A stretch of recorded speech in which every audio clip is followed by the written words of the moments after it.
Sir आप add भी करें, साथ में ये भी बताएं, क्योंकि दो हमने जो अभी बड़ी खबर दी है कि दो अमेरिकी जहाज स्ट्रेट ऑफ हॉर्मुज में पहुंचे हैं, उनका मुख्य काम है वहां पर जो माइंस हैं उनको हटाना।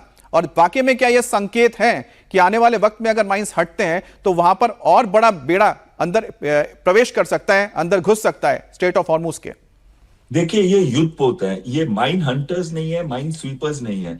तो ये सर्वेलेंस कर सकते हैं, चेक कर सकते हैं कि वहां पे कहां कहां क्या डिप्लॉयमेंट है। लेकिन यहाँ पे मैं ये कहूंगा कि अभी मैं कुछ मीडिया में रिपोर्ट्स देख रहा था कि वो दो युद्धपोत के ऊपर ड्रोन्स भेजे ईरान ने। तो ईरान के ड्रोन्स आने के बाद वो युद्धपोत उस जगह से, उस खाड़ी से अलग दूर जाना लग गए हैं।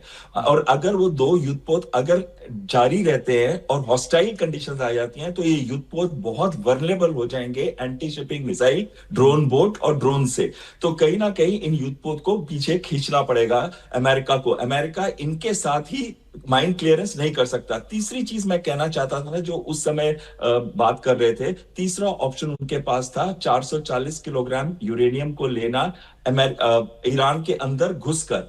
तो अगर वो बूट्स ऑन ग्राउंड शुरू से वॉर की तरह नहीं करते, लेकिन पैराड्रॉप करते हैं स्पेशल फोर्सेस का, तो एक उन्होंने टेस्ट कर लिया था जब नतांज के 45 किलोमीटर के पास उन्होंने दो C-130 को लैंड किया।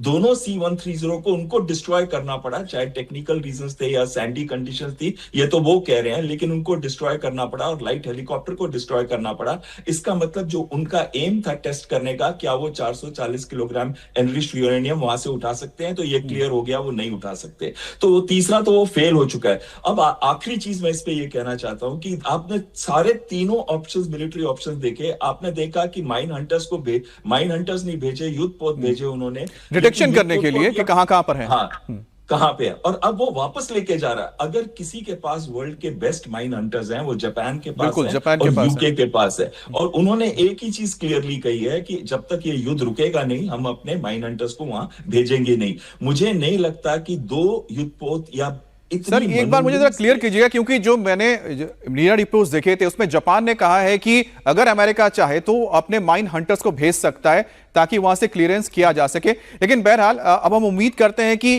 क्या जो ये कोशिश हो रही है स्ट्रेट ऑफ हॉर्मुज को खोलने की, क्या वो बातचीत के जरिए खुलेगी या फिर ये ताकत के साथ खुलेगी? क्योंकि जिस तरह से बातचीत फेल हुई है उससे साफ है कि ईरान का इस वक्त जो मकसद है वो है कि अपने शर्तों पे अमेरिका को झुकाना। और जिस तरह से बिल्कुल सर, और जिस तरह से ये बातचीत फेल हुई है उससे ये क्लियर हो चुका है कि ईरान और अमेरिका साफ तौर पर एक मेज पर तो नहीं है। ईरान अपनी शर्तों पर डील पर जोर दे रहा था, जिससे अमेरिका के साथ युद्ध का खतरा हमेशा के लिए खत्म हो जाए, और वहीं दूसरी ओर अमेरिका ऐसे समझौते पर जोर दे रहा था जो कि परमानेंट सॉल्यूशन हो, खासतौर पर परमाणु कार्यक्रम और हॉर्मुज को लेकर के।